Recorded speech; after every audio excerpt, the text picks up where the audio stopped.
আমি একটা জিনিস দেখতে পাচ্ছি, বিজেপির একাধিক নেতারা যে হারে বলা শুরু করেছে যে আমরা বাংলা দখল করবো, শুভেন্দু অধিকারী তো ডেট দিয়েই দিয়েছে, শ্রমিক ভট্টাচার্য ভবিষ্যৎবাণীও করে দিয়েছে। মানে ওদের সব নেতারা ভবিষ্যৎবাণী করে দিচ্ছে, মানুষের হাতে বাটি ধরিয়ে দিয়ে, বুঝলে?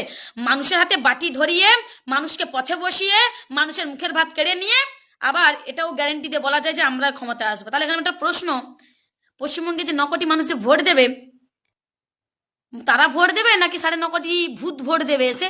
না মানে মানুষ যদি ভোট দেয় তাহলে তো বিবেচনা করে উন্নয়নের দিকে মমতা বন্দ্যোপাধ্যায়কে ভোট দেবে।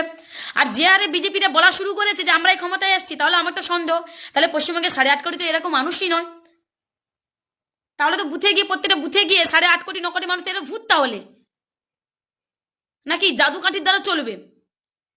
না মানে সবকিছু মমতা বন্দ্যোপাধ্যায় দিচ্ছে, মমতা বন্দ্যোপাধ্যায়কে বিজেপিরা বলছে কেউ ভোট দেবে না, আমরা সরকার গঠন করবো, মানে মমতাকে নাকি ভোট দিলেও নাকি তারা সরকার গঠন করবে। তাহলে বোঝো, বাংলার মানুষকে বুঝতে হবে আগামী দিনে এদের বাংলা নিয়ে উদ্দেশ্যটা কি।